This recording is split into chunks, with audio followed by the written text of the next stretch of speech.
Uma vez aqui, como sempre, um prazer estar com vocês. Primeiro, houve uma reclamação na última aula que eu estouro o microfone, porque além de eu ter uma voz exagerada, tem amigo meu que diz que eu não tenho pregas vocais, eu tenho lonas vocais, né? Porque desde quando eu comecei a dar aula, as pessoas falam que eu não tenho um ano de voz e minha voz vai sumir. Tá? Isso já tem 40 anos. Não tem 40 não, tem 35. Tá? Já nasci com uma voz estrondosa. Eu tenho que ter cuidado, sobretudo, porque eu elevo e abaixo a voz, enquanto estou dando aula, com muita frequência. Quando estou falando de baixinho, escuta, vou falar uma coisa para você aqui no ouvido. Aquele cara, aí estoura o microfone, porque o pessoal está com a amplificação. Eu juro que eu vou tentar. Isso é bom em sala de aula, que deixa a galera acordada, né? Quem pensar em dormir não consegue. Eu vou tentar controlar a voz aqui.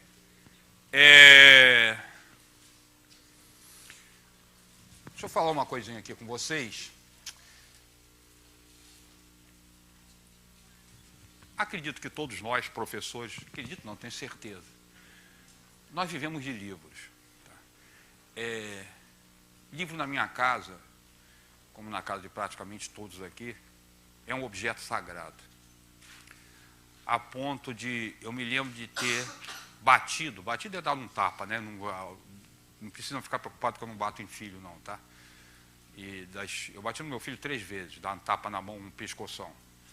2 delas eu bateria de novo, e a terceira eu me arrependo, que eu não devia ter feito, só porque ele pegou a porta, deu um pescoção nele, que pegou a porta do meu carro e ficou balançando, né? Acabei de comprar o carro, ele descobriu que tinha uma função espetacular para a porta do carro, balançar. E pendurou na porta, ficou balançando. Eu dei um pescoção, só que a ideia não era ruim, a ideia era boa. Eu quebrei com a criatividade do cara, mas salvei a porta do carro, né? E uma das vezes que ele tomou um tapa na mão, foi que brigando com a irmã, ele pegou um livro da irmã e rasgou. Pegou o livro e rasgou. Rasgar um livro na minha casa, isso é pecado capital. Porque a comida que vai à mesa vai através dos livros. Tá certo? O livro é um objeto... Primeiro, eu acho realmente, tem uma música de Caetano, livro que é fantástico. Livro é um objeto sagrado. Se me perguntarem, já fizeram essa pergunta, inclusive, qual é a maior invenção da humanidade? Computador, foguete, a roda. Para mim, a maior invenção de todos os tempos foi a escrita. Quando o homem inventou a escrita, ele criou a memória externa. Ele criou o cérebro fora da cabeça humana. Ele criou o cérebro da humanidade.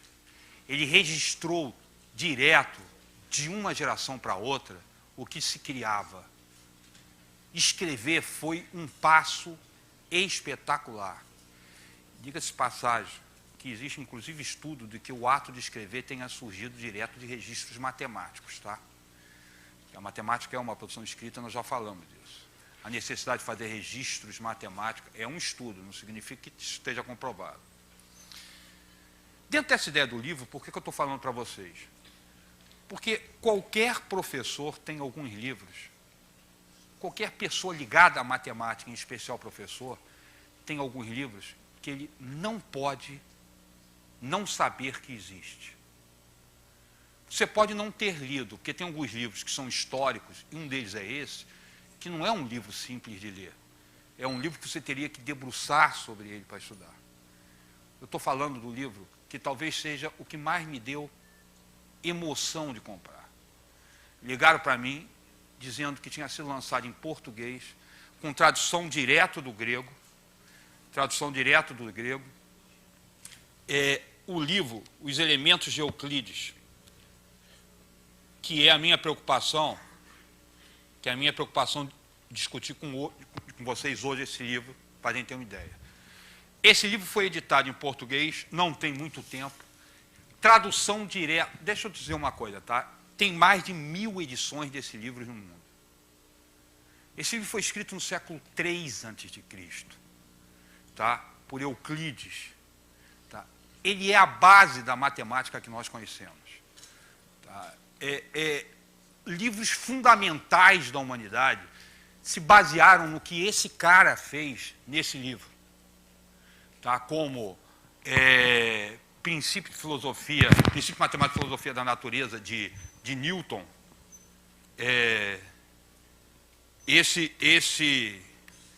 O livro de Newton foi escrito na estrutura desse aqui. Ética de Spinoza foi escrito na estrutura desse aqui. Agora, se você pegar, por exemplo, Gênesis das estruturas lógicas, Jean Piaget, ele tem uma estrutura semelhante a esse aqui.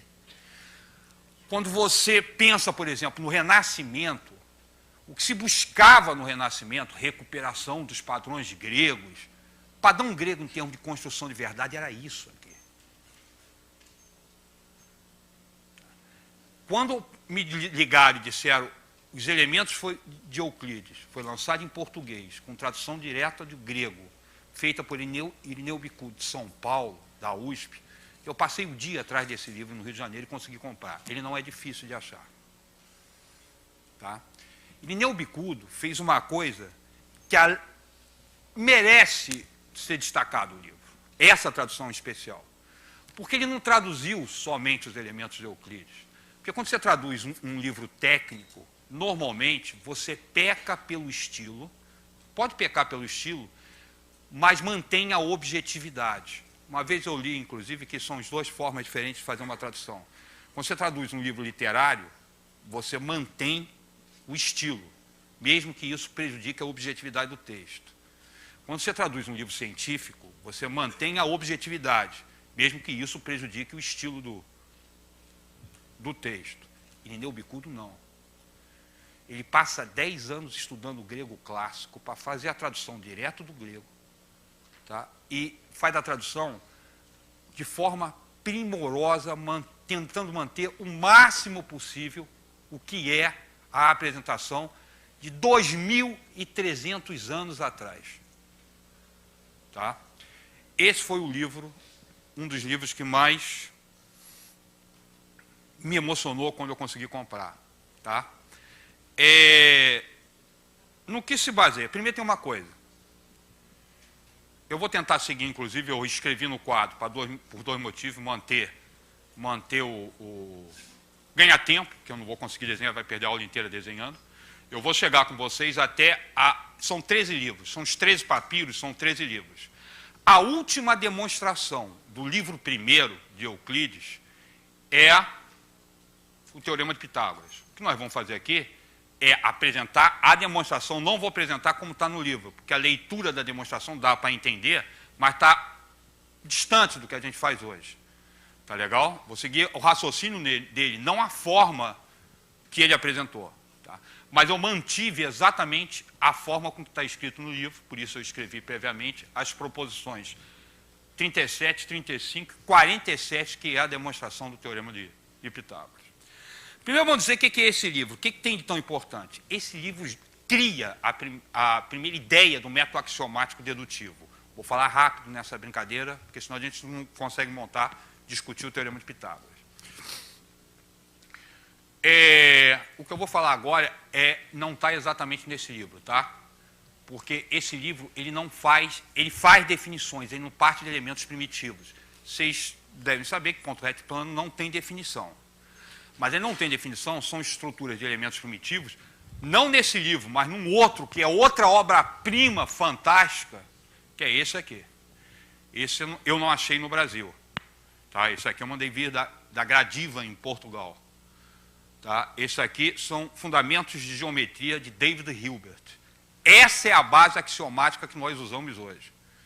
Hilbert, do século XIX, ele vai até metade desse século agora fazendo esse trabalho, metade do século passado fazendo esse trabalho, ele cria a estrutura que nós conhecemos. Então, na verdade, eu vou conversar rapidinho, uma coisa parecida com isso aqui, que é o que a gente usa, e o que isso apresenta. Tá? Ele aqui apresenta como é que depois Hilbert vai ter que trabalhar. Mas para ter uma ideia da importância disso aqui, 21 séculos se passam até que alguém encontre um ponto para mudar nesse livro. É Lobachevsky que faz isso, criando pela primeira vez uma geometria não euclidiana. tá? O quinto postulado de Euclides, ele tem cara de um teorema, tá? Euclides primeiro parte do seguinte, tá? Vamos pensar na definição, que não é assim, porque Euclides define ponto, tá? No livro de Euclides para valer, ele faz o que eu vou falar bastante com as proposições. Mas as definições, que inclusive o primeiro livro, o livro 1, começa, ó, livro 1, definições. Primeira frase do livro. 1. Ponto é aquilo de que nada é parte. Então ele se propõe a uma definição de ponto, o que nós não usamos hoje.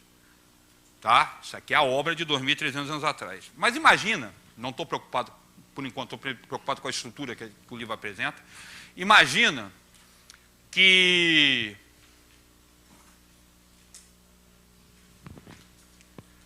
um índio me pergunte o que é caneta. Estou numa tribo indígena, eu falo assim, isso que você me falou é legal, se tivesse uma caneta aqui, o índio te pergunta, o que é ser caneta?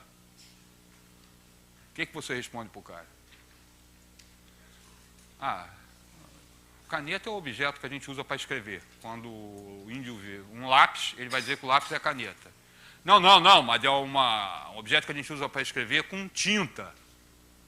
Então, quando ele vê um cara pichando o muro, tá, ele vai dizer que o cara está usando uma caneta. Não, mas tem um tubo. Então, caneta tinteiro não é caneta. Dizer o que o objeto não é tão simples assim, não. A gente pode tentar. E tem até discussões de como é que se pode fazer isso. Tá? Pela funcionalidade, pela forma. Aristóteles faz isso. Tá? Causa formal, causa material, causa funcional, tá? Para caracterizar um objeto. Em matemática, a coisa é um pouquinho diferente. Por quê? A caneta já existe, você quer dizer o que ela é. Em matemática, a definição cria o objeto. Até você dizer o que o objeto é, esse objeto em matemática não existe. Tá? Então, eu vou brincar do seguinte. As definições que eu vou fazer não são precisas, tá? Só para ter ideia de o que vai fazer. Imagina que alguém me pergunta o que é triângulo. Eu vou falar que triângulo é a figura geométrica formada de 3 lados e 3 ângulos. Não é essa a definição que a gente usa, mas para nós vai servir. Bem, só que para definir o que é triângulo, eu usei a palavra ângulo. Então, tem que dizer o que ângulo é. O que é um ângulo? Ângulo é a figura geométrica formada por 2 semirretas de mesma origem. Essa origem é chamada de vértice do ângulo. Bem, para dizer o que é um ângulo, eu tive que usar a ideia de semirreta. Então, tem que dizer o que uma semirreta é. Semirreta é qualquer uma das partes de uma reta determinada por um ponto dessa reta. Esse ponto é chamado de origem das semirretas. Não, só que para dizer o que semirreta é, eu usei a ideia de reta. Então, tem que dizer o que reta é. Reta é reta. O que acontece é que está na cara que se eu continuar fazendo isso, para dizer o que alguma coisa é, eu vou ter que usar uma ideia anterior. Você não pode dizer o que alguma coisa é sem ter uma ideia anterior a ela. Nada vai a partir do nada. Você precisa de algo. O que significa que essa ideia faz com que você caminhe ad eternum para trás. Tá certo? Então a gente precisa de um ponto de partida. Isso é o que o Hilbert faz para valer. Ele começa com um ponto de partida, com ponta rete plano. A partir daí começam todas as definições. Depois, o Euclides não faz bem isso com as definições, mas ele faz uma coisa fantástica. Ele cria as proposições não demonstráveis, que a gente chama de axiomas. O que ele faz? Da mesma forma que com as definições eu ando para trás, com uma proposição, para provar alguma coisa, eu tenho que utilizar um conhecimento anterior que já tenha sido provado. Então ele começa a andar para trás nos processos de demonstração. Tá certo? Só que se você andar para trás para provar que a soma dos ângulos internos de um triângulo de 180 graus, eu tenho que usar 2 paralelas cortadas com transversal e utilizar que ângulos alternos internos são congruentes. Tá? Aí você vai andando para trás. Para provar isso, eu tenho que ter um outro elemento anterior a esse. Tá? O que ele faz? Ele chega a um ponto que também você vai ter que partir de algum lugar. E aí Euclides faz isso. Tá? Ele começa a chamar, ele chama de postulados. Para Euclides, postulado, postular significa pedir. Os 5 primeiros postulados, os postulados que aparecem aqui deixa eu ver se eu pego, até leio para vocês aqui. Aparece logo no livro 1, logo depois das definições. Ó. Deixa eu ver. Postulo o quê? Ó, postulados. Fique postulado traçar uma reta a partir de todo ponto até todo ponto. Ou seja, você tem 2 pontos, os 2 pontos passam a 1, é sempre possível traçar uma reta a dar 2 pontos distintos. Também prolongar uma reta limitada continuamente sobre uma reta. A forma que ele escreve, o Irineu Bicudo teve cuidado. O que ele faz é que a reta continuaria dos 2 lados. Os ângulos retos podem ser sobrepostos, são congruentes. Postular, Carson Dicionário, significa pedir. Ele pede que você acredite nessas coisas. Acreditando nisso, aí o resto sai. Para ter uma ideia do meu respeito a esse livro, que você pode não ler, mas você tem que saber que ele existe. Tá? Uma vez, conversando com o professor de geometria, eu disse para ele que eu julgava o livro de Euclides o livro mais importante que a humanidade escreveu, afora os livros santos. É o livro que mais influenciou o pensamento humano, fora a Bíblia, o Alcorão. Tá?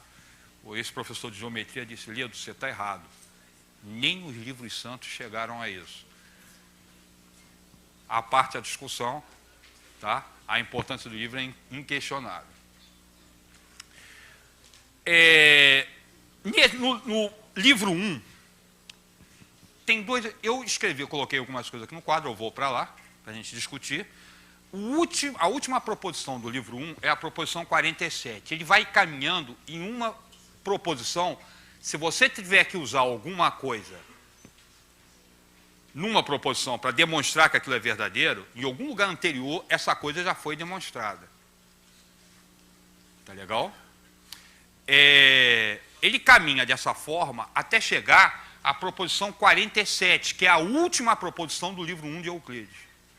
Essa proposição 47 é a demonstração do Teorema de Pitágoras. Tá legal?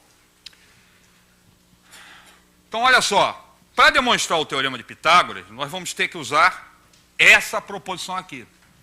Eu mantive o que ele falou, nós jamais falaríamos dessa forma hoje em dia.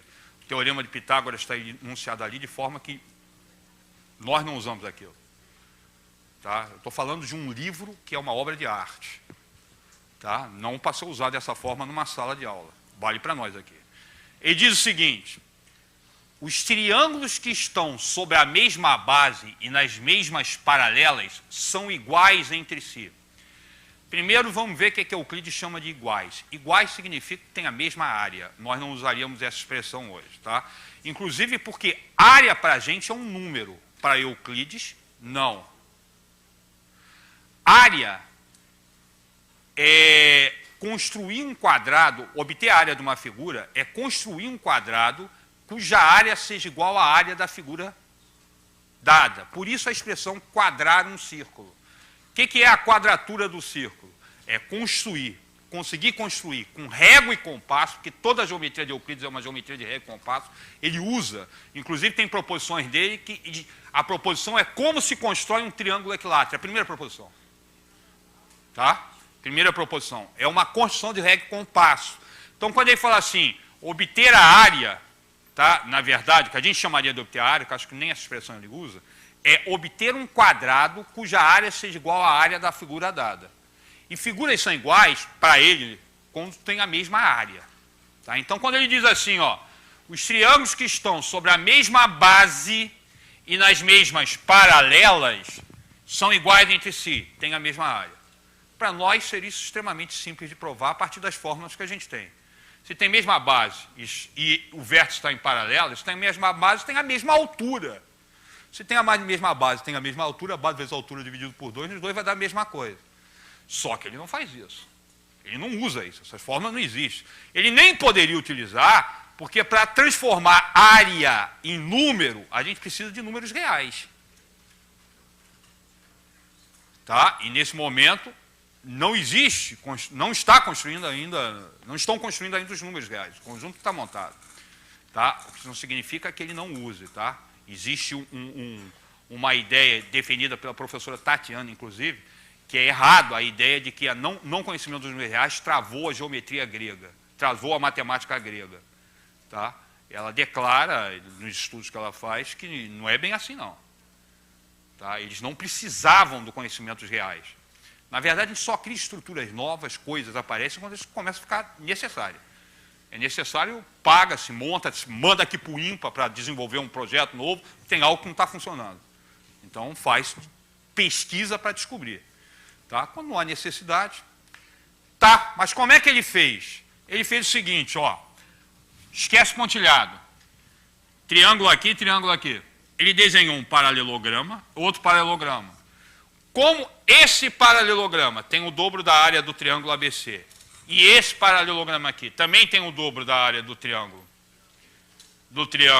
BCD, tá certo? E os dois paralelogramas têm a mesma área, esses triângulos têm a mesma área, ou seja, são iguais. Só tem um problema, ele acaba de usar uma coisa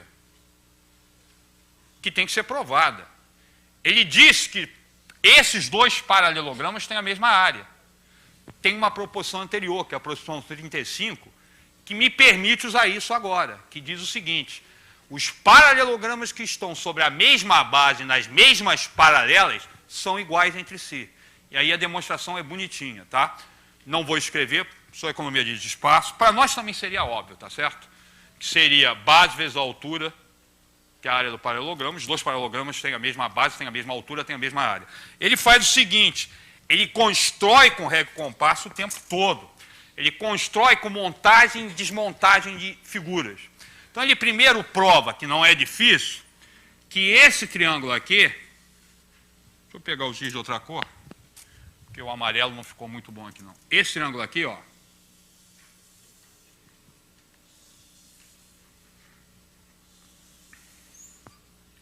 E esse triângulo aqui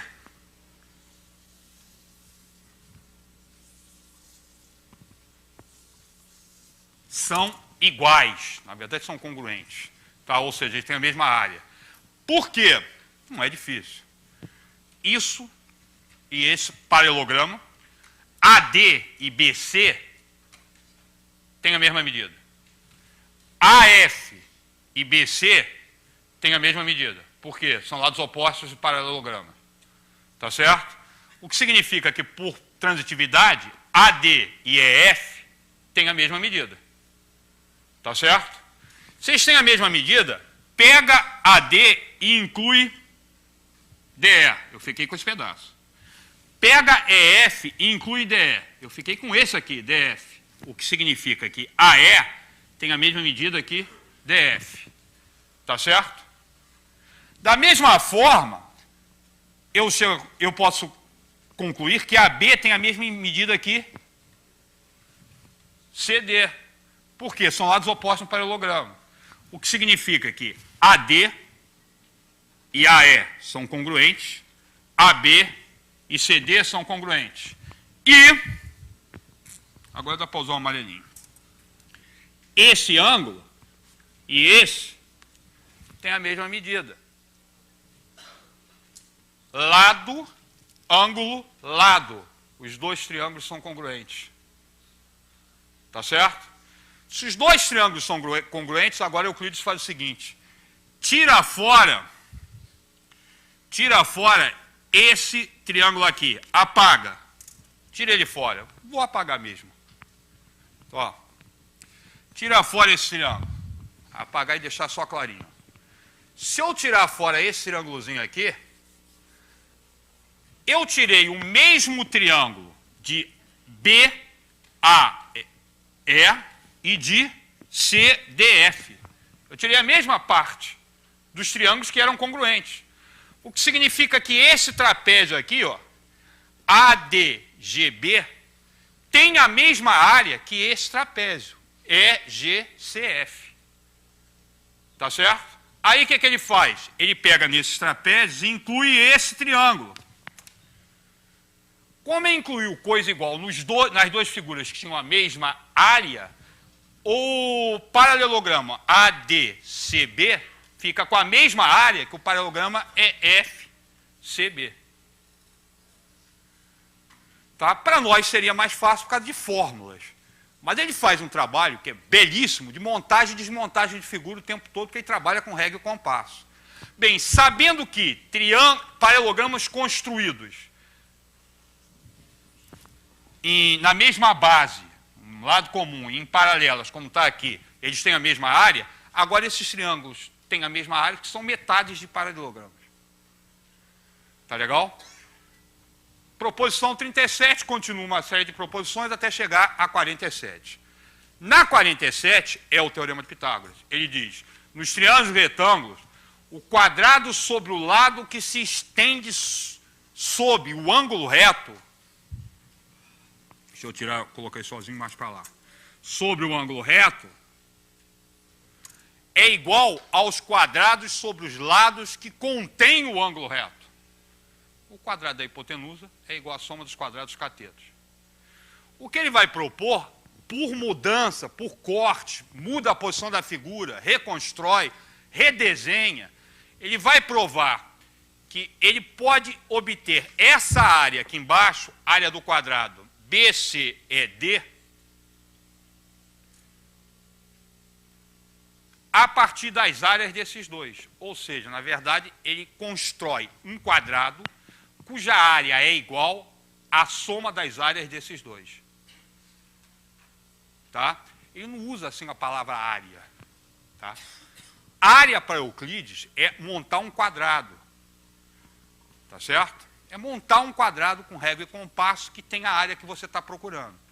Se ele conseguir provar que existe um quadrado que tem a área igual à área desses dois, ele provou que o quadrado construído sobre a hipotenusa é igual à soma dos quadrados construídos sobre os catetos. Tá?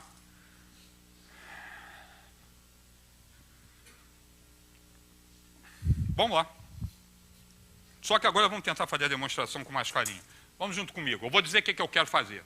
Falou? E a gente constrói juntos. Claro que eu já fiz, claro que eu abri, eu estou seguindo o livro, mas eu não vou seguir ipsilitris o livro, porque não dá mesmo. Dá, mas nós não usamos nem a terminologia que o livro usa. Tá? O que eu vou fazer é o seguinte, ó, que foi o que Euclides fez. Desce uma paralela ABD e CE passando por A. Tá legal? Agora, o objetivo é provar que a área desse quadrado ABFG é igual à área, vou colocar aqui P, do retângulo, que a gente sabe que é um retângulo, é BPLD. Tá? Se eu conseguir provar isso, e eu vou conseguir, porque eu sei como é que faz, tá certo? Eu já li o livro. Eu faço a mesma coisa do lado lá e provo que AHKC tem a mesma área de CPLE. Se eu fizer isso, eu acabo de provar que existe um quadrado cuja área é igual à soma das áreas dos outros dois. Tá? Não é difícil fazer isso não. Vamos lá, olha. Me conta aí. Vê se concorda comigo que BF é congruente a BA. Concorda comigo? Concorda comigo? BF congruente a BA. Por quê? Porque ABFG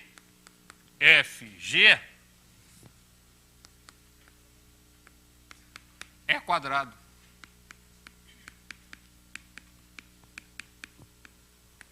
Tá certo ou não?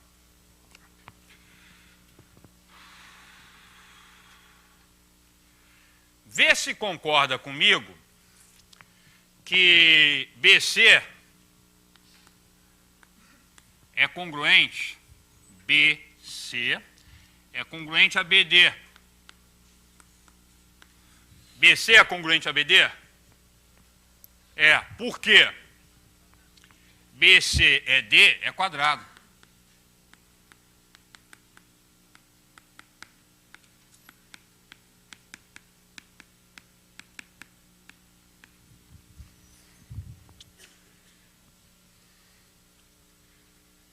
Vê se concorda comigo que o ângulo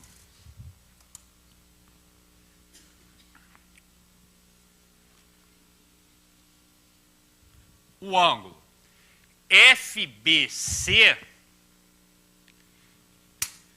é congruente ao ângulo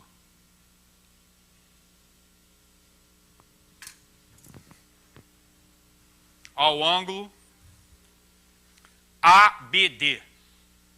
Vê se concorda comigo. Por quê? Porque, na verdade, FBC é um ângulo reto mais ABC. E ABD é um ângulo reto mais ABC. Concorda? Então, estou somando coisas iguais a ângulos retos. Um dos primeiros postulados de Euclides é todos os ângulos retos são iguais. Tem a mesma medida. Ângulos retos podem ser sobrepostos. Então, vou tirar o seguinte. Vê lá comigo. Ângulo. O que eu estou fazendo aqui? F. B. C. É congruente ao ângulo ABD. Por quê?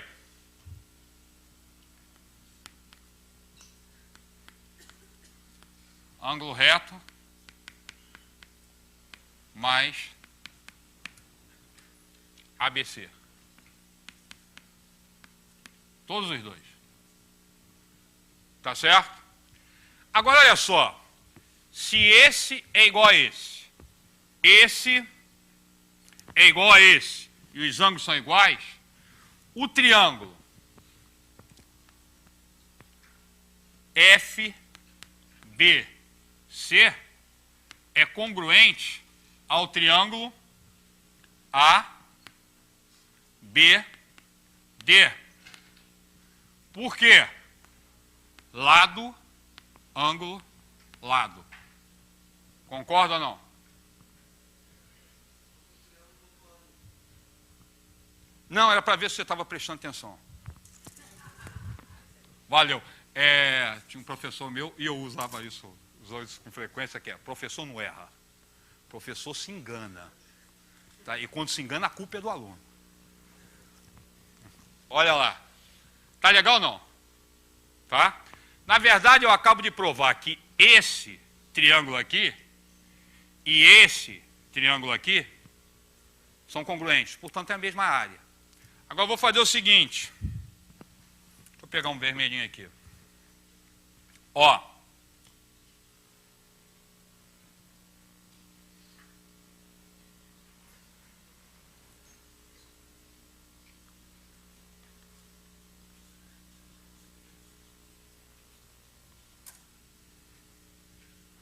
Olha só. ABC e FBC e FBA têm a mesma área. São iguais na linguagem do Euclides. Por quê? Eles estão construídos, ó, FBC e FBA, eles estão construindo sobre o mesmo lado, tem um lado comum, e o vértice está sobre paralela. Ele está usando esse teorema aqui. Tá legal ou não? Enxerga? Essa reta aqui é paralela a essa. Tá certo? Esse lado aqui é comum aos dois triângulos, FBC e FBA. E o vértice desses triângulos está numa paralela base. Repara que se a gente falar na linguagem de hoje, eu tenho aqui, esses dois triângulos têm a mesma base, a mesma altura. A altura desse triângulo, dos dois triângulos é AB. Tá certo? O que eu vou chegar à conclusão agora é, vamos lá, triângulo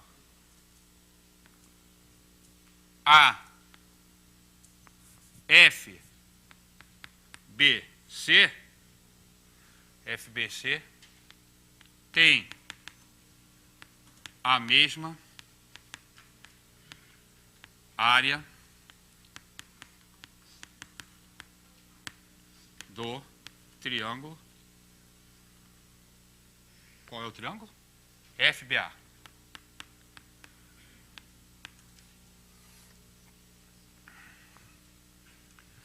Proposição 37.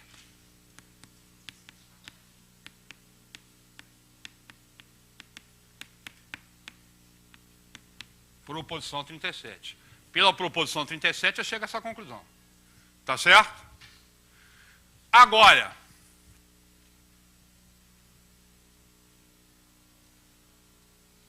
triângulo.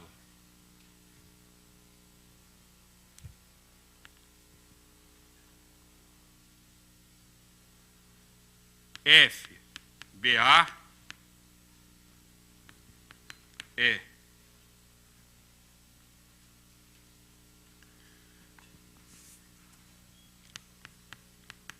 tem.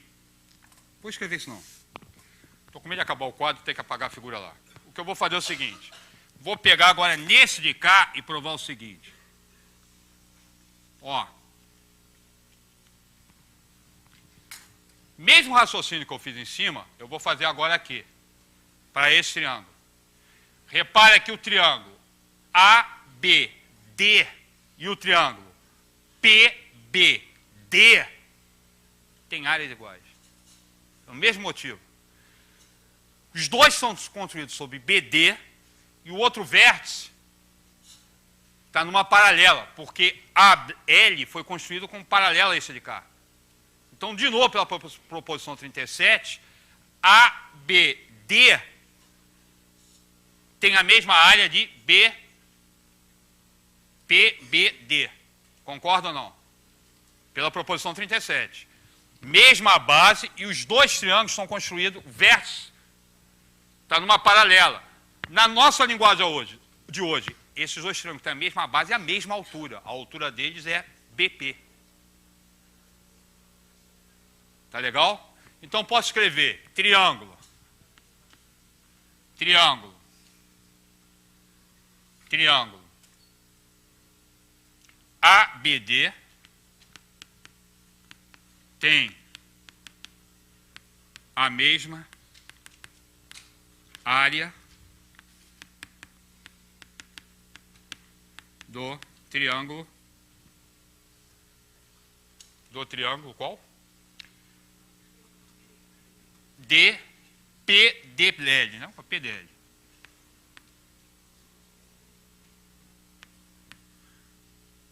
Podia ter organizado um pouquinho mais isso aqui, né? A, B, D, B, P, B, D. Para manter o B no centro. Por quê?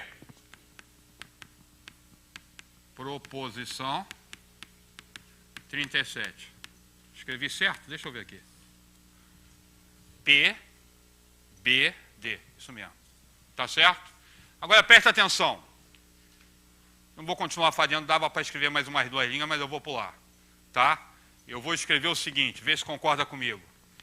Chamar isso aqui de 1, esse aqui de 2, de 1. E 2.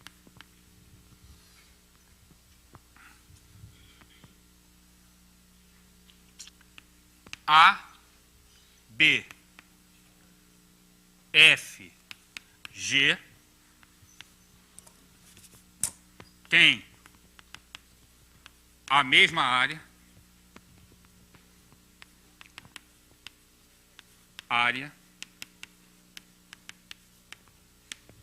de BPLD. Ou seja, eu dei um pulinho, a gente vai ver por quê. Tá? Acabo de provar que esse quadrado tem a mesma área desse retângulo. Não é difícil entender por quê. Repara, esse triângulo aqui é metade do quadrado. Esse triângulo aqui é metade do retângulo. Tá legal? Mas acontece que esse triângulo aqui tem a mesma área que esse. E esse triângulo aqui tem a mesma área que esse. Tá certo? Esse triângulo aqui tem a mesma área que esse. O que significa que, como ABC e ABD têm a mesma área, porque são triângulos congruentes, AFB e PBD têm a mesma área, porque tem as áreas de triângulos que são congruentes. Tá certo? Bem, mas esse triângulo é metade do quadrado. Esse outro triângulo é metade do retângulo. Então, o quadrado todo tem a área do retângulo todo. Tá legal? Valia mais umas 2 linhas, não vou escrever não. Tá? Até porque fica enfadonho. Agora, o que eu faço? A mesma coisa para o lado de cá. Só que agora eu traço uma linha. Uma linha que vem daqui para cá. Tá certo? Não, daqui para cá, ó. Tá? E monto outro triângulo aqui. Tá? Tá legal? Ele monta, deixa eu desenhar em, quer ver onde é que ele pega as linhas? O do Euclides não é basicamente isso. Agora faz o seguinte, ó, constrói uma daqui para cá, constrói uma daqui para cá e monta o mesmo raciocínio. Tá legal? Aí você prova que a outra também é. Você está gastando página. E com isso você prova o Teorema de Pitágoras. Essa é a demonstração presente no livro 1, Última Demonstração. Falou? Agora eu trouxe um outro livro. Olha só, isso para mim são... Tem um pedaço na minha estante que eu chamo de troféu. Tem livros ali que... Se você quer emprestar esse livro, tenha certeza que eu não vou te emprestar. Eu não empresto esse livro para minha mãe. Até porque ela não entende nada de matemática. Tá certo? Mas tem livro que eu não empresto. E tem coisa que eu não empresto. Por quê? Porque tem uma relação afetiva com os objetos. Pode, eu falo isso para o meu analista, mas meu analista não é de matemática, também não entende essas coisas. Tá certo? Tem coisas que não se emprestam. Tá? Tem livro, por exemplo, o livro do Elon, o primeiro livro que eu peguei de análise aqui para fazer, tá? Foi uma das formas, eu fiz só todos os exercícios. Todos. Ele está todo anotado, todo rabiscado. Tá? Eu fiz todos os exercícios, encadernei as soluções, tá? E dei para o mestre. Falei, mestre, é uma coisa aqui. Entreguei todos os exercícios feitos. Não significa que estão todos certos, tá? Mas feitos estão. Tá? Porque teve... Meu filho faz matemática. Aí ele falou, não, você tem que pegar esse material e distribuir. Eu falei, filho, a primeira coisa que eu tenho que fazer é reler, porque quando primeira leitura que eu vi, eu já encontrei erro. Já tem bastante tempo, né? Eu teria que reler tudo. Não, porque você não faz isso? Reler a solução dos livros dos exercícios do livro do mestre não é sempre esse final de semana, meu irmão. Você vai gastar por baixo, umas férias inteiras fazendo isso, se você tiver disposição, né? Eu gastei mais do que isso para fazer. Se você me pediu aquele livro, está todo cacarecado. Né? Não, aquele eu não empresto. Eu te dou outro, que inclusive ele me pediu. Posso ver? Pode não. Tá? Eu vim ao IMPA, comprei esse aqui é teu. O meu você não mexe.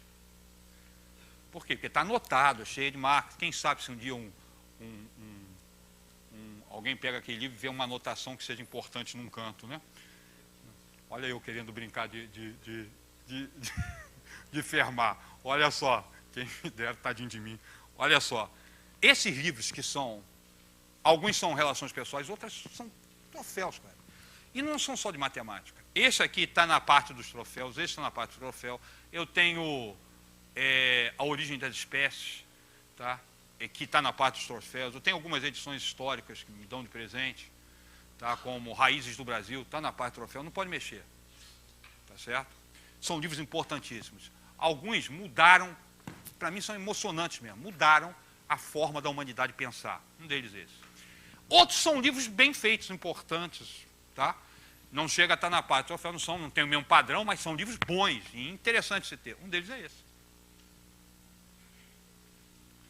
Esse livro aqui, ele tem mais de 300 demonstrações do Teorema de Pitágoras. Tá? Ele é o livro que tem o quê? Demonstrações do Teorema de Pitágoras. Ele é um professor americano que começou a colecionar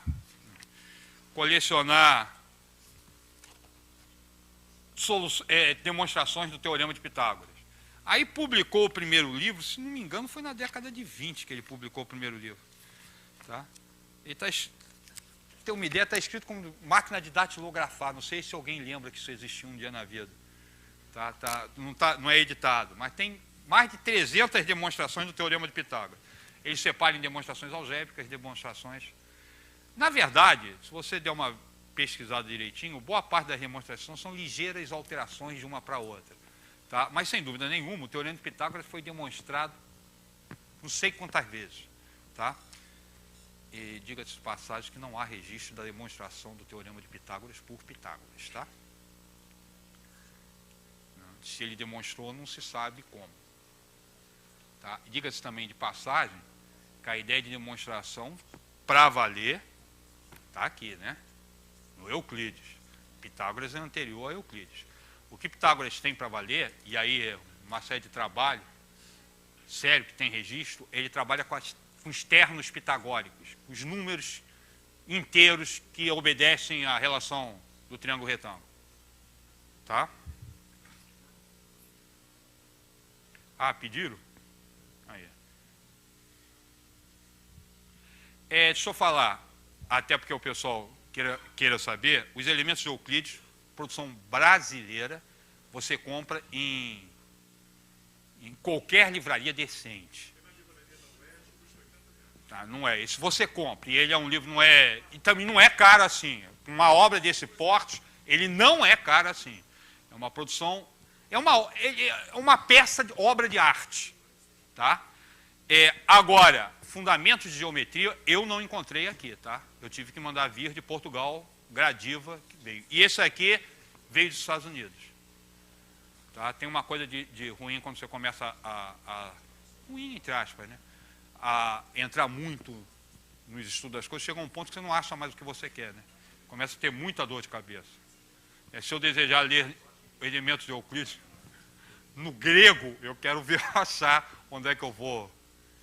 Estou brincando porque eu tenho uma versão grega dele, certamente não é a versão que foi feita a tradução, mas eu tenho uma versão grega dos elementos em PDF. Você consegue. Tá legal. Aí eu fiz o seguinte para a gente. Vamos ver duas demonstraçõezinhas interessantes. Uma que eu já ouvi falar, tá? Porque não existe registro histórico, que teria sido uma das possibilidades do Euclides, do Pitágoras ter demonstrado, que seria essa aqui. Na minha opinião, das que eu vi, a mais elementar de todas, a mais simples essa aqui. Tá? Pega um triângulo ABC, e faz o seguinte, monta um quadrado da forma que está aqui. Eu tenho certeza que isso é um quadrado. Por que eu tenho certeza? Porque eu tenho 4 ângulos retos. Portanto, isso é um retângulo. Todos os lados medem B mais C. Portanto, isso é um losango. Tá certo? Lados opostos são paralelos. Tá? É um retângulo que também é losango. Isso aí é quadrado. Isso aqui é um quadrado. E o de dentro também é quadrado. Por quê? Esse aqui, somado com esse, tem que dar 90. O que significa que esse ângulo de cá, o suplementar, tá, vai dar 90 também. Então, isso é 90, 90, 90, 90. Tá? Também é um retângulo. E os 4 lados são hipotenusas. Então, é retângulo e é losango. Isso é quadrado. Tá certo? Quanto é que mede a área aqui no meio? A ao quadrado. Deixa eu colocar até de outra cor. Roxo. Fica bem. Não deve dar para ver o roxo, né? Vai lá, A ao quadrado. Tá legal. Aí você faz o seguinte, guarda isso aqui. Isso aqui é a área do quê? É a área da parte desse quadrado grande que não faz parte dos triângulos, dos 4 triângulozinhos. Tá legal? Aqui embaixo, eu remontei, peguei esse triângulo aqui, trouxe para cá, coloquei esses 2 triângulos juntos lá de cá. Ou seja, eu reorganizei os 4 triângulos. Tá legal ou não? Continuo com um quadrado de lado BC. Tá certo? Só que agora, esse pedacinho aqui é B ao quadrado. Esse pedacinho aqui é C ao quadrado. Qual é a parte desse quadrado aqui que não faz parte dos 4 triângulos? B ao quadrado mais C ao quadrado. Se a parte desse quadrado aqui, que não faz parte dos 4 triângulos, é B ao quadrado mais C ao quadrado, e esse outro aqui, que é o mesmo quadrado, tá? A parte é A ao quadrado, necessariamente, B ao quadrado mais C ao quadrado igual a A ao quadrado. Tá legal? Outra forma que teria seria tentar algebricamente aqui, que também dá para fazer. Mas algebricamente é pegar esse aqui, que também fica interessante fazer, e montar esse outro triângulo, esse outro quadrado. Peguei o mesmo triângulozinho, ao invés de colocar com essa disposição, eu coloquei com essa de cá. Repara que agora eu fiz com A aqui em cima. Tá? Isso é quadrado? Bem, A. Ângulo reto, que é a soma desses dois dá 90, ângulo reto, ângulo reto, ângulo reto. É retângulo. É losango, é quadrado. Isso aqui é um quadrado. Tá certo? O do centro é quadrado? É. Ângulo reto, ângulo reto, ângulo reto, ângulo reto, porque é suplemento de um ângulo reto. E todos os lados medem B menos C. É retângulo. É losango, isso aí é quadrado. Me conta uma coisa. Vamos provar o teorema de Pitágoras aí, gente. Qual é a área do quadrado grandão? Ó. A ao quadrado. É igual. Tem outra forma de fazer isso aí. Eu posso fazer B menos C ao quadrado, vê se concorda comigo. Mais 4 vezes BC sobre 2. Vê se concorda comigo. Quem é A ao quadrado? É a área do quadradão, do maior. Quem é B menos C ao quadrado? A área desse quadradinho. Somado com 4 áreas desses triângulos aqui. Também a área do quadradão. Só que aqui vai me dar que A ao quadrado é igual a B ao quadrado menos 2BC mais C ao quadrado, simplificando, mais 2BC. Isso vai me dar que A ao quadrado é igual a B ao quadrado mais C ao quadrado. Outra demonstração do teorema de Pitágoras. Vamos ver as 300 hoje? Tá? Um monte de demonstrações possíveis. Agora, tem uma que a gente faz em sala de aula, que agora eu vou falar o seguinte, tá? Também disponibilizei. Já viram se está disponibilizado o PowerPoint? Tá. Eu disponibilizei mais um, só vou pedir desculpa para vocês o seguinte, o que eu vou apresentar agora em PowerPoint, tem até escrito, estudo 1. Quando eu peguei o PowerPoint pela primeira vez, foi na década de 90, eu olhei para aquele programa e falei, fizeram isso para mim. Porque aquele é o programa do professor. Tá? Demorou para as pessoas descobrirem isso, mas dar aula com PowerPoint é fazer o que eu fiz aqui escrevendo no quadro, você ganha tempo. Deixa eu falar uma coisa que eu faço muito em geometria. Eu trabalho numa sala, que uma dos locais que eu trabalho, o quadro, a parede é o quadro. Eles colocaram aquele quadro branco, a parede inteira. E tem um projetor. Aí o que eu faço? Eu desenho parte da figura e projeto no quadro branco. Ao invés de descer a tela, eu projeto direto no quadro branco. E eu completo as figuras projetadas. E às vezes completo fazendo sobreposição. Manda o próximo slide aparece fazendo sobreposição com o anterior.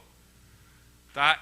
Dá para trabalhar muito bem. Tá? E você ganha um tempo danado, porque hoje, se eu não tivesse desenhado, eu estava terminando de desenhar agora, né? Antes do pessoal chegar. Tá? Salvo os Wagner na vida, que conseguem desenhar rápido, né? Diz aí.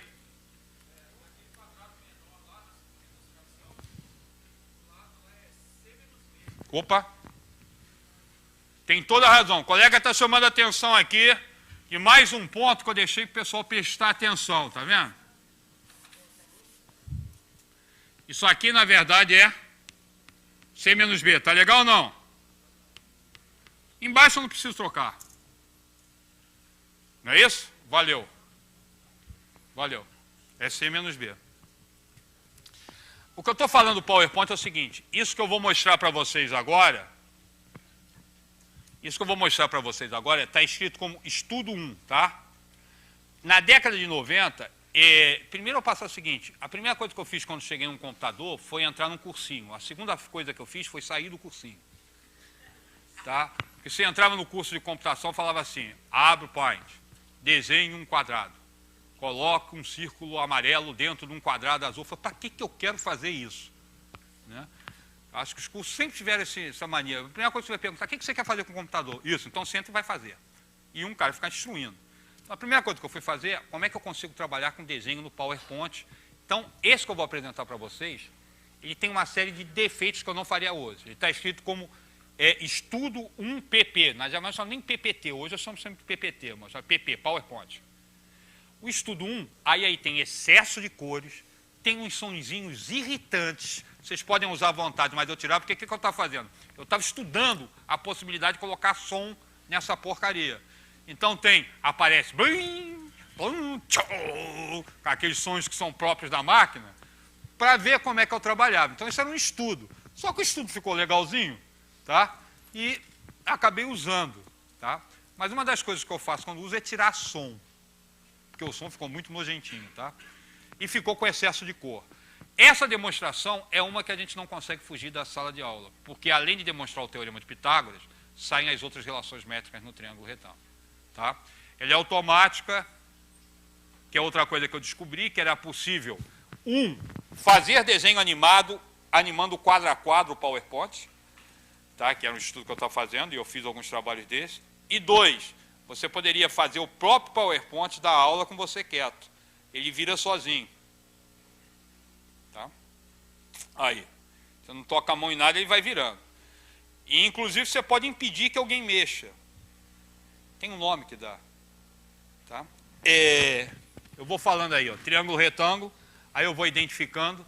Quando a gente fala um teorema de Pitágoras, quase toda a proposição em matemática é da forma se isso, então aquilo. E o Pitágoras não é à toa. Inclusive aí fala em um triângulo retângulo, Euclides fala isso. E o teorema de Pitágoras poderia ser enunciado assim. Se um triângulo é retângulo, então o quadrado maior lado é igual à soma dos quadrados dos dois. A gente não usa assim um triângulo é retângulo, porque a gente usa as palavras hipotenusa e cateto. Então está embutido que você está falando de um triângulo retângulo. O quadrado da hipotenusa é igual à soma dos quadrados dos catetos, só pode ser triângulo retângulo. Mas é um C também.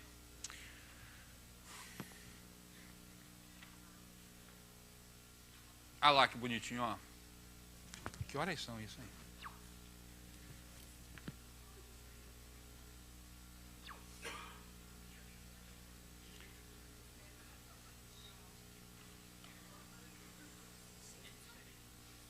Vocês estão escutando o somzinho, por acaso?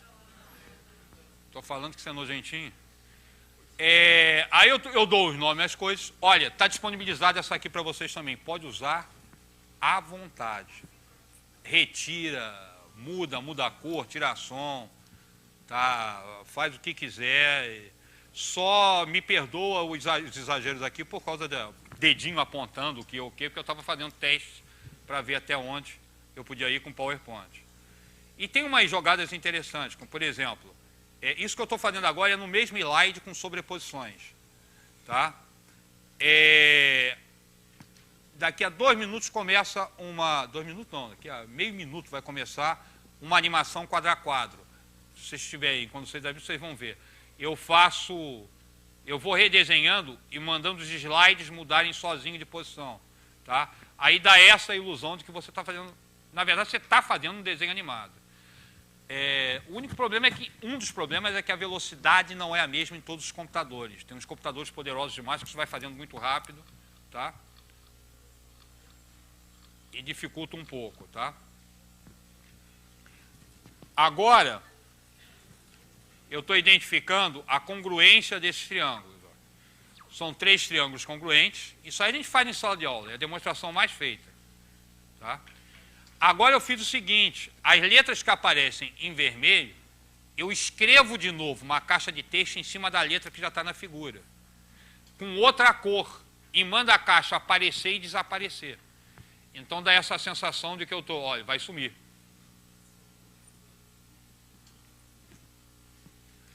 Um barato de trabalhar com PowerPoint é ter ideia de como é que você vai conseguir os efeitos que você quer num equipamento, num programa que não foi feito para isso. Por que o PowerPoint? Porque ele tinha uma grande vantagem, continua tendo, qualquer um tem. Então eu transformava isso aí em disquete e dava de presente para aluno. Vocês se lembram de disquete? Tá, era comum fazer esses trabalhos em disquete que eram pequenininhos. Tá? Ó, Essa demonstração são as duas bases. Quadrado de qualquer cateto é igual a hipotenusa vezes a sua projeção. É ele que vai gerar o teorema de Pitágoras.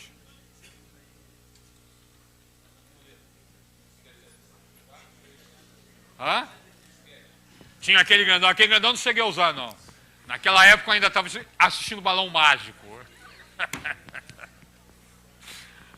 Mas eu usei pequenininho. Pequenininho já está sumindo, você já está com dificuldade. Mas tem muito material em disquete que eu preparei para aluno.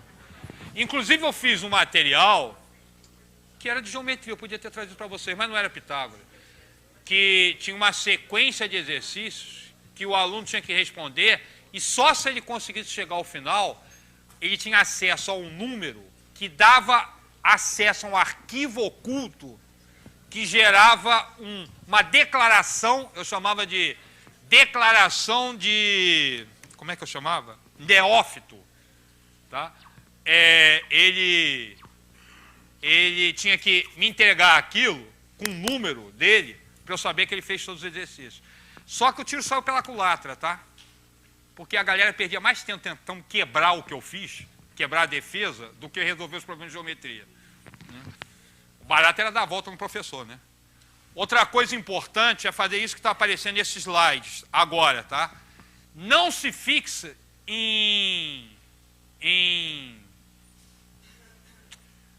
A ao quadrado é igual a B ao quadrado mais C ao quadrado. Declara que o quadrado da hipotenusa é igual à soma dos quadrados catetos. O produto dos catetos é igual à hipotenusa vezes a altura relativa à hipotenusa. Tá? Porque senão você troca as letras de lugar e o cara tropeça. Tá certo? Aí já acabou. Enquanto rola, até deixa eu falar, por causa do nosso tempo que já está esgotado, não vai dar tempo de falar tudo que eu queria.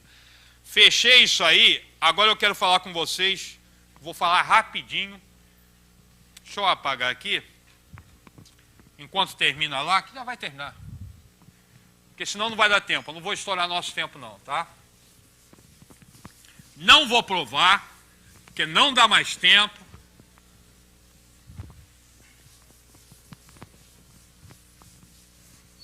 Ó,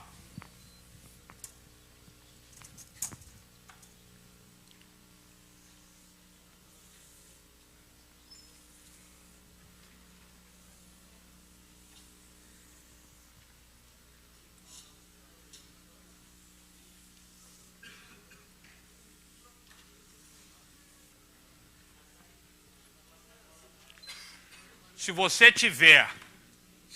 tiver áreas iguais, figuras semelhantes, construídas sobre as hipotenusas, a área da figura construída sobre a hipotenusa é igual à soma das áreas das figuras construídas sobre os catetos.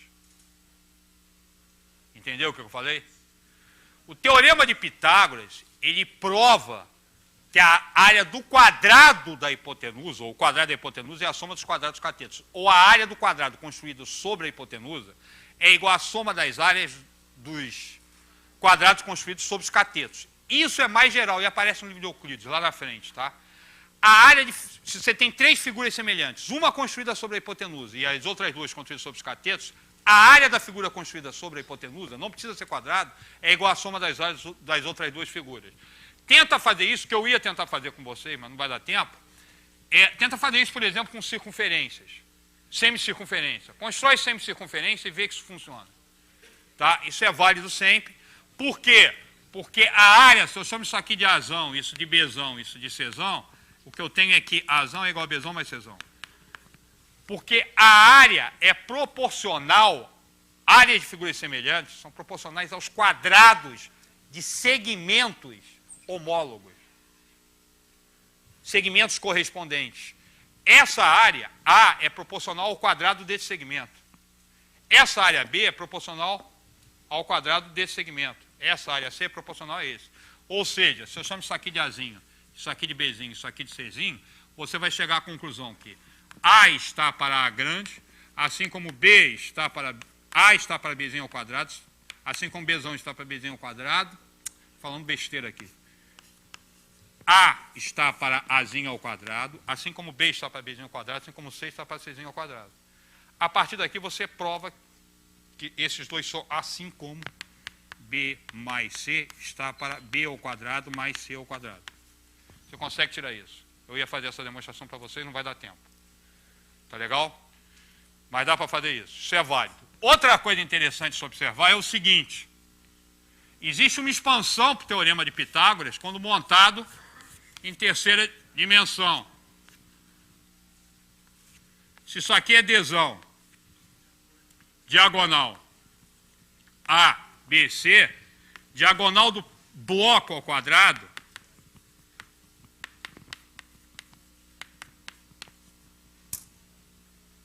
é uma expansão do teorema de Pitágoras, terceiro grau. Essa aqui vocês já viram a demonstração, certamente. Aquela lá é que nem todo mundo viu, mas aquilo é válido.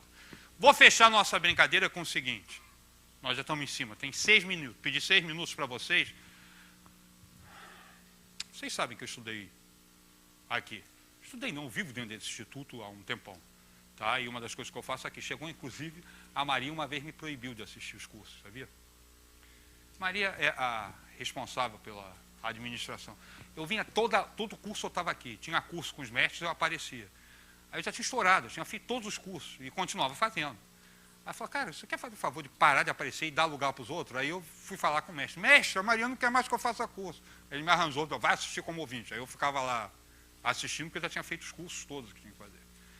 Em 1992, apareceu aqui uma fita mesmo, da Universidade da Califórnia, com uma série de resumos. Um deles era do Teorema de Pitágoras. Obviamente eu peguei. Eu digitalizei essa fita. Tá? A fita tem mais de 2 horas de produção. E para nós eu fiz uma edição de 6 minutos, resumindo a parte do Teorema de Pitágoras. Tá?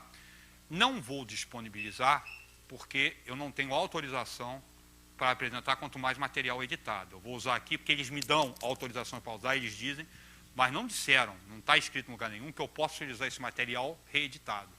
Então, não vou disponibilizar para vocês. Mas ela tem na internet, porque eu vi. Existe esse material na internet, já no YouTube. Tá? Se você pegar, tá? Deixa eu ver se eu pego aqui, em 6 minutinhos, que ele faz o resumo das coisas que a gente viu, e eu vou conversando com vocês. Que vai atualizar nada, fica quieto aí, ó.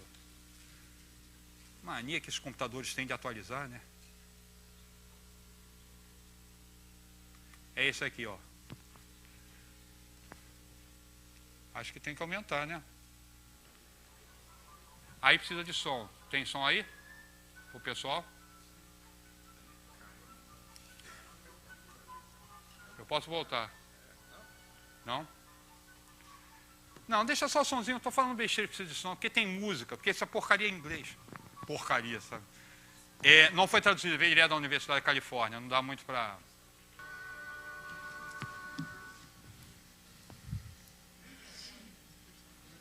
Tá legal? Ah, tá. Eu vou fazer o seguinte... Cadê? É isso mesmo? Deixa aí.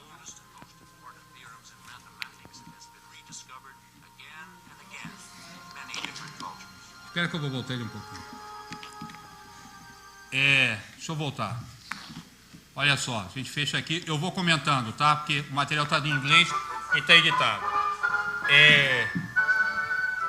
Existem registros de demonstrações do Teorema de Pitágoras há muito tempo.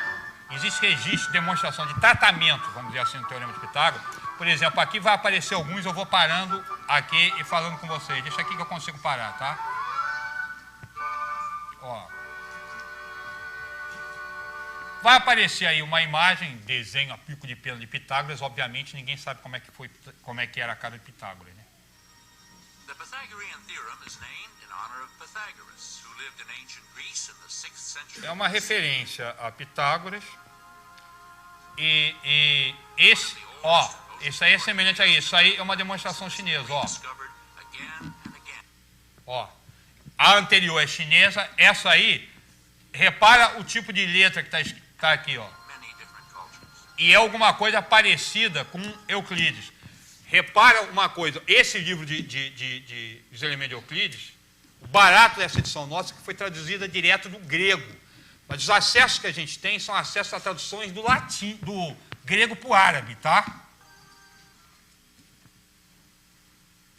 O que se tem registro muito são das triplas pitagóricas, os ternos pitagóricos, tá? Que ele está falando aí.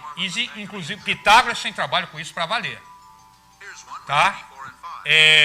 Com representações desses ternos. Pitágoras trabalhava muito com número. E há registro em tábuas assírias, que vai aparecer uma imagem, aquelas tábuas cuneiformes, Babilônia. Ó, tem uma sequência de ternos pitagóricos montada aí. Se não me engano, tem 5.000 anos de idade. Tá feito, ou seja, o teorema de Pitágoras, na verdade, o conhecimento dessa relação do teorema já não é de agora.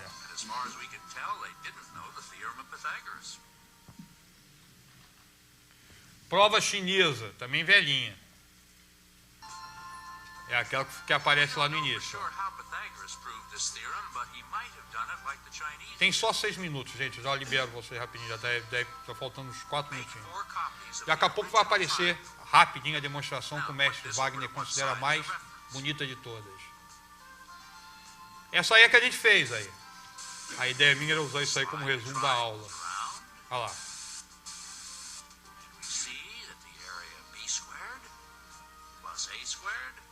As partes azuis se equilibram, se equivalem. B ao quadrado igual a ao quadrado igual a B ao quadrado mais C ao quadrado. Só que está trocado, tá? Ele está usando A e B, o A não é hipotenusa para ele, né? E ele está colocando aí que a demonstração é genérica. Você pode fazer isso com qualquer triângulo. Tá certo?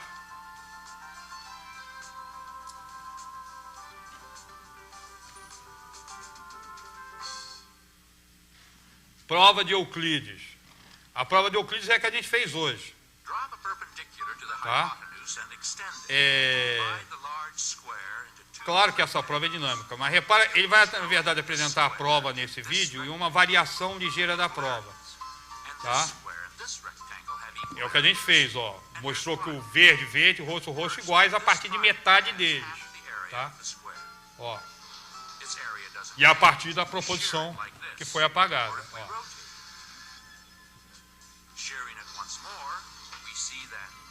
Isso foi exatamente o que a gente montou.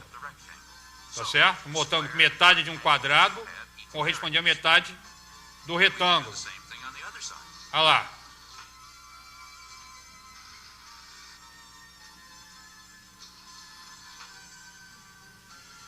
Agora uma variação dessa aí, só que não está demonstrado, né? Ó.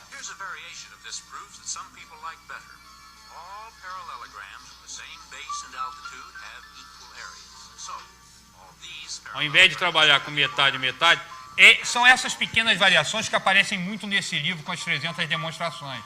Ele pega a mesma demonstração e faz algumas adaptações, vira uma demonstração nova, mas não tem nada de tão novo. Essa aí é a prova que o mestre Wagner considera a mais bonita de todas. Como é que eu sei? Eu assisti a aula dele. E é bonita pra caramba mesmo. E não é fácil de provar não, hein? Provar mesmo não é fácil.